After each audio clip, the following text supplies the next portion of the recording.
Hello friends, welcome to our channel socio sprinter. और आज हम हमारे पिछले topic economic crisis in India को कंटिन्यू करने वाले हैं। तो अगर आपने हमारा पिछला वीडियो नहीं देखा है तो प्लीज़ जाकर उसे पहले देख लीजिए, जिसकी लिंक हमने डिस्क्रिप्शन में दे रखी है। और अगर आपने वो वीडियो देख रखा है तो बिना किसी देरी के चालू करते हैं हमारा ये वीडियो।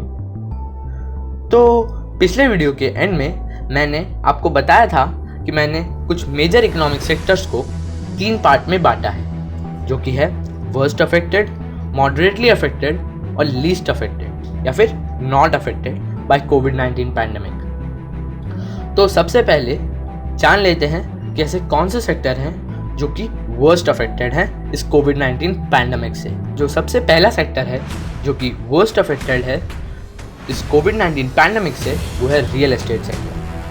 तो जैसा कि हम जानते हैं कि आज की तारीख में लोगों के पास कैपिटल यानी कि पैसे बिल्कुल भी नहीं है। तो अब क्योंकि जो लोगों की सेविंग्स है वो भी अब धीरे धीरे ख़त्म होती जा रही है, क्योंकि लॉकडाउन के समय में लोगों के पास काम नहीं था, इसके कारण उन्हें सैलरियाँ नहीं मिली हैं और उसके कारण लोगों के पास पैसे नहीं हैं। तो अब जो उनकी सेविंग्स थी अब वो भी ख़त्म होने को आई है। तो एक प्रॉपर्टी जो एक चीज़ है वो आदमी तब खरीद सकता है जब उसके पास कुछ सेविंग्स हो और इतना केपेबल हो वो कि एक लोन लेके वो उसे चुका सके। लेकिन आज की तारीख में लोगों के पास इतने भी पैसे नहीं हैं कि वो एक लोन ले सकें या उसे चुका सकें, या फिर उनके पास सेविंग्स जितने पैसे भी नहीं हैं। तो अब आप सोच सकते हैं कि एक प्रॉपर्टी जैसी चीज़ या फिर रियल एस्टेट सेक्टर में आप सोचें कि कोई प्रॉपर्टी ले, प्लॉट ले, तो वो बहुत डिफ़िकल्ट है। अब इसके कारण रियल एस्टेट सेक्टर में बहुत सारे लोग हैं जिन्होंने अपनी नौकरियाँ गंवाई हैं। कई सारे ब्रोकर्स, बिल्डर्स, हार्डवेयर और सैनिटरी के जो वर्कर्स हैं,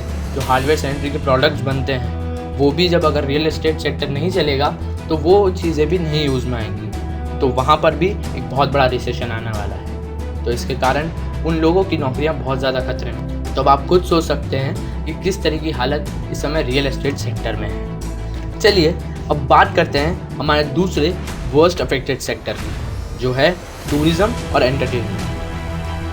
अब आप इस सेक्टर के नाम को सुनकर ही बहुत कुछ समझ गए होंगे।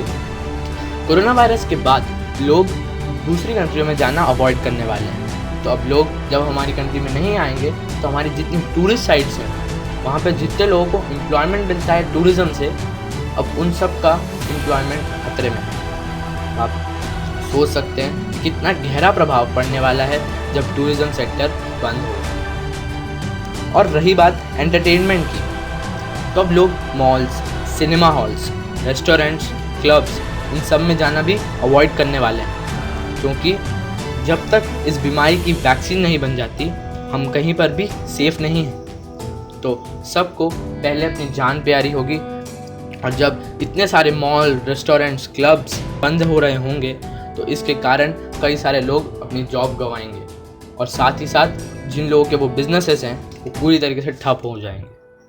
तो इसके कारण हमारे देश की इकोनॉमी पे एक बहुत बड़े सेक्टर को एक बहुत बड़ा लॉस होने वाला है। तो अब चलिए बात करते हैं हमारे तीसरे वर्स्ट अफेक्टेड सेक्टर की, जिसका नाम है ऑटोमोबाइल सेक्टर। ऑटोमोबाइल एक ऐसा सेक्टर है जो पहले से ही बहुत ज़्यादा अफेक्टेड था और बहुत ज़्यादा रिसेशन में पहले ही जा रहा था। लेकिन अब लॉकडाउन के बाद और इस कोरोना की वजह से जब लोगों के पास खाने के लिए पैसे नहीं, जब लोग जूझ रहे हैं अपनी नौकरियों के साथ, तब लोग गाड़ी क्यों खरीदें। और इसके कारण जब लोग गाड़ी नहीं खरीदेंगे तो ऑटोमोबाइल सेक्टर में एक बहुत बड़ा रिसेशन आए, और साथ ही साथ इन जगह पे लोगों को अपनी नौकरियां तो खोनी ही पड़ेंगी, साथ साथ में जितने भी ब्रांचेस हैं, बिजनेसेस हैं, उन सब पे एक बहुत बड़ा इफेक्ट होने वाला। तो चलिए अब जान लेते हैं कि ऐसे कौन से सेक्टर हैं जो मॉडरेटली अफेक्टेड हैं या इन पर सिर्फ थोड़ा बहुत ही इस कोरोना का इफेक्ट हुआ।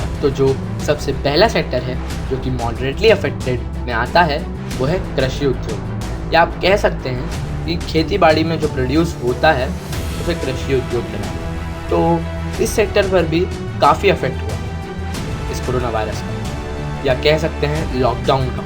लॉकडाउन की वजह से जितने किसानों ने अपने खेतों में सब्जियां उगाई थी, आलू, प्याज, उन लोगों को एक बहुत बड़ा नुकसान झेलने को, क्योंकि जितनी भी सब्जियां होती हैं ये बहुत जल्दी सड़ जाती हैं, और जितना जल्दी हो सके किसान इन्हें उगाते हैं और फिर सिटीज़ में ले जाते हैं जहाँ पर इनकी डिमांड ज़्यादा होती है। लेकिन जब लॉकडाउन लगा तो हमारी सारी सिटीज़ को पूरी तरीके से कवर कर दिया गया था और बंद कर दिया गया था। तो अब जब ये सब्जियाँ सिटीज़ तक पहुँच ही नहीं रही थी तो ये जो किसान हैं जिनको प्रॉफिट मिलना चाहिए था वो नहीं मिल पा रहा था। तो जब उनका प्रोडक्शन बाहर नहीं जा पा रहा था तो उन्हें एक बहुत बड़ा नुकसान होने को मिला है। और जब किसानों को इतना बड़ा नुकसान हुआ तो इसके कारण मैंने जब न्यूज़ में देखा कि किसान रोडों पे प्याज आलू ऐसे ही छोड़ के चले गए क्योंकि वो बिकने ही नहीं वाले हैं, तो जितना जिसको चाहिए वो ले जा सकता है। तो ऐसी स्थिति में किसानों की क्या हालत होगी वो आप खुद सोच सकते हैं। लेकिन अब आप एक तरीके से और भी सोच सकते हैं कि जब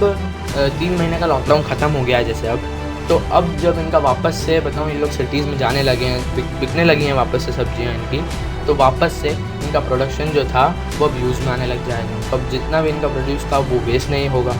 तो जो पहले लॉस हो गया वो अब तो नहीं होगा। अफेक्ट हुआ है, पहले 3 महीने एक बहुत बड़ा अफेक्ट हुआ है उनके ऊपर, लेकिन अब अफेक्ट नहीं होगा। तो इसीलिए मैंने सेक्टर को मॉडरेटली अफेक्टेड में डाला। अब हम जान लेते हैं कि दूसरा सबसे मॉडरेटली अफेक्टेड सेक्टर कौन सा है। तो वो है ज्वेलरी सेक्टर, या फिर आप कह सकते हैं सोना और चांदी, सिल्वर और गोल्ड। अब ज्वेलरी सेक्टर पे सोना का अफेक्ट ज़रूर हुआ है, क्योंकि आप खुद सोच सकते हैं कि ऐसी लग्जरी चीज़ खरीदने से पहले लोग अपने घर का खाना पानी चलाएंगे और ना कि सोना चांदी खरीदने जाएंगे। लेकिन लॉकडाउन की वजह से जितनी भी शादियाँ शॉर्ट में हुई हैं, अब क्योंकि कोरोना की वजह से आप ज़्यादा पब्लिक मीटिंग में नहीं रख सकते, तो अभी सिर्फ मेरे ख्याल से 50 की परमिशन है और आगे भी मुझे नहीं लगता कि 100-200 से ज़्यादा मिलने वाली है। तो जो आदमी पहले 1500 लोगों का खाना करने वाला था एक शादी में, तो अब उसका तो बहुत शॉर्ट में हो गया है। अब उसने भी कुछ शादी के लिए तैयारियां तो की होंगी। मान लीजिए उसका 10 लाख का बजट था, लेकिन उसका अब 1 लाख में ही निपट रहा है काम, तो अब वो 9 लाख का करेगा क्या? तब आप कहेंगे कि साहब कोरोना है तो रिसेशन आया है तो वो 4 लाख रुपए 5 लाख रुपए बचा लेगा, कुछ सेविंग्स कर लेगा। लेकिन फिर भी उसके पास 4-5 लाख बचते हैं, तो अब वो क्या करे उसका? तो वो उसका यही करने वाला है कि गोल्ड खरीदेगा, क्योंकि गोल्ड लाइफ टाइम चलने वाला है। गोल्ड की वैल्यू ज़रूर कम हो सकती है कभी, लेकिन मुझे नहीं लगता कि अगले 100 साल तक तो गोल्ड की वैल्यू कम होने वाली है। तो इसीलिए वो गोल्ड लेगा, और इसीलिए इस ज्वेलरी सेक्टर पे उतना अफेक्ट नहीं होगा। ज़रूर अफेक्ट हुआ है, आगे भी होगा, क्योंकि अब ये शादियाँ थोड़ी बहुत ही होंगी और इन शादियों के बाद फिर अफेक्ट होगा, क्योंकि अब लोग नहीं खरीद पाएंगे। तो अफेक्ट तो हुआ है, लेकिन फिर भी मैंने इसे मॉडरेटली अफेक्टेड सेक्टर में ही डाला है। तो चलिए अब जान लेते हैं कि हमारा तीसरा मॉडरेटली अफेक्टेड सेक्टर कौन सा है। तो वो है टेक्सटाइल इंडस्ट्री। कपड़ों की बात करें तो लोग उतने ही कपड़े खरीदेंगे जितनी उनको ज़रूरत है, क्योंकि जब अब शादियाँ नहीं होंगी, फंक्शंस नहीं होंगे, तो लोग नए कपड़े लेके करेंगे क्या? जब अभी कोरोना की वजह से हमारी सरकार, सभी लोग हमसे निवेदन कर रहे हैं कि हम घर में रहें, तो घर में रहने के लिए हम नए कपड़े तो लेने नहीं वाले। तो जो टेक्सटाइल इंडस्ट्री है उस पर अफेक्ट ज़रूर पड़ेगा, लेकिन जितनी ज़रूरत के कपड़े, अब जो बताऊँ बिजनेसेस चालू हो गए हैं, जो ऑफिस जाते हैं, थोड़े बहुत कपड़े जो भी लगते हैं, क्योंकि कपड़े एक ऐसी चीज़ है जो हमेशा लगेगी, तो जो ज़रूरत है वो तो लेंगे ही। तो इसीलिए हम समझते हैं कि टेक्सटाइल इंडस्ट्री में ज़रूरत की चीज़ तो लेगा, लेकिन जो प्रॉफिट मार्जिन था, जो कि एक नया प्रोडक्ट लेके जो अच्छे कपड़े लेते हैं, जो नए प्रोडक्ट्स लेते हैं, तो उसके कारण एक अच्छा प्रॉफिट कमाता है टेक्सटाइल इंडस्ट्री। लेकिन अब वो प्रॉफिट ज़रूर कट जाएगा इस कोरोना की वजह से। तो ये था मॉडरेटली अफेक्टेड सेक्टर। चलिए अब हम आपको बताएंगे कि कुछ ऐसे भी सेक्टर हैं जिन पर इस लॉकडाउन का कोई फ़र्क नहीं पड़ा, या उल्टा इससे उसका फ़ायदा भी हुआ है। तो जो सबसे पहला सेक्टर है जो कि लीस्ट अफेक्टेड या फिर नॉट अफेक्टेड की कैटेगरी में आता है, वो है फार्मास्यूटिकल सेक्टर। अब फार्मेसी यानी कि मेडिसिन शॉप्स और हॉस्पिटल्स, तो इनके बारे में तो आप खुद सोच सकते हैं कि हॉस्पिटल और मेडिसिन शॉप्स ने इस लॉकडाउन में कितना कमाया।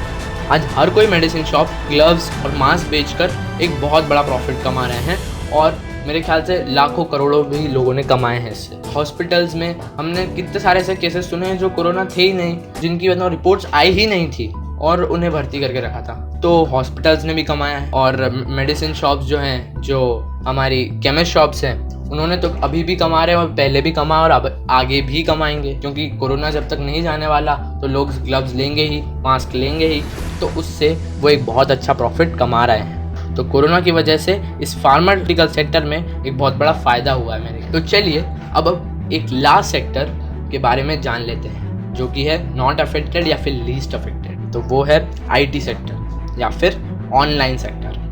अब जब लॉकडाउन लगा है और लोगों का वर्क फ्रॉम होम का चलन आ चुका है, तो इसके कारण IT सेक्टर में एक बहुत बड़ा डेवलपमेंट हुआ है, क्योंकि अब लोग नए ऐप्स ढूंढ रहे हैं। क्योंकि अब लोगों ने घर पे बैठ के अब करे क्या, क्योंकि जब लॉकडाउन था तो लोग फालतू थे, तो अब करे क्या। मोबाइल एक ऐसी चीज़ थी जिससे वो एंटरटेनमेंट कर सकते थे, काम कर सकते थे। और अगर आप बच्चे हैं तो फिर आपकी ऑनलाइन क्लासेस भी चल रही होंगी, अगर आप बड़े हैं तो आपका वर्क फ्रॉम होम चल रहा होगा, और बहुत सारे लोगों को इस मोबाइल से काफ़ी चीज़ें मिल रही हैं। तो जो ऑनलाइन सेक्टर है इस पे बहुत ज़्यादा फ़ायदा हुआ है। लोग नई अपॉर्चुनिटीज़ मिल रही हैं इस ऑनलाइन सेक्टर से। अब ऑनलाइन शॉपिंग का चलन चलने वाला है, क्योंकि अब लोग दुकानों पे जाना जितना हो सके अवॉइड करने वाले हैं। तो इसके चलते ऑनलाइन सेक्टर पे एक बहुत बड़ी चीज़ हुई है। ऑनलाइन पेमेंट्स, ऑनलाइन जितनी भी चीज़ें पहले तक सिर्फ जो वेल डेवलप्ड सोसाइटीज़ तक सीमित थी, अब छोटे लोग भी उस पे जाने लगे हैं, क्योंकि हालत ही वैसी है कि अब लोग जाने में डर रहे हैं। तो ये थे हमारे दोनों लीस्ट अफेक्टेड सेक्टर या फिर नॉट अफेक्टेड सेक्टर, या फिर हम कह सकते हैं लॉकडाउन की वजह से या फिर कोरोना की वजह से इन पे एक अच्छा प्रभाव पड़ा है। तो अब जो हमारे वर्स्ट अफेक्टेड सेक्टर्स या फिर मॉडरेटली अफेक्टेड सेक्टर्स हैं, वो वापस कैसे आएंगे, उनका रिकवरी का क्या ऑप्शन है। तो उनके रिकवरी के इंडिया में मेरे ख्याल से सिर्फ एक ही ऑप्शन अब बचा हुआ है, जो कि हमारी सरकार ने हमें प्रोवाइड किया है। वो है 20,000 करोड़ का राहत पैकेज, जो कि हमारे माननीय प्रधानमंत्री श्री नरेंद्र मोदी ने जारी किया है, जिसके चलते लोगों को कम रेट ऑफ इंटरेस्ट पे लोन मिलेगा, और साथ ही साथ जो स्मॉल इंटरप्राइजेज़ हैं वो बहुत अच्छे से अपने काम वापस चला सकते हैं। बड़े सेक्टर्स में कई सारी छूटें दी हुई हैं। ज़रूर इससे फ़ायदा पहुंच सकता है, ज़रूर इमीडिएट नहीं है ये। थोड़ा इस समय रिसेशन, पूरे ग्लोबल इकोनॉमिक क्राइसिस हुआ है, तो हमारे इंडिया में भी शुरुआत में रिसेशन होगा, हमारी दिक्कतें आएंगी। लेकिन अगर इस राहत पैकेज को अगर ढंग से आप लोग समझेंगे तो आप ये कर सकते हैं कि आप आगे जाके इससे वापस रिकवरी कर सकते हैं। और अगर हमने अच्छे से रिकवरी की तो मुझे लगता है कि अगर 2-3 साल में हम वापस से उस ट्रैक पे आ सकते हैं। Thank you for watching our video. और अगर आपको हमारा वीडियो पसंद आया हो तो प्लीज़ इसे लाइक करें, शेयर करें और कमेंट करना ना भूलें। और हमारे आगे आने वाले वीडियोस को देखने के लिए चैनल को सब्सक्राइब करना ना भूलें।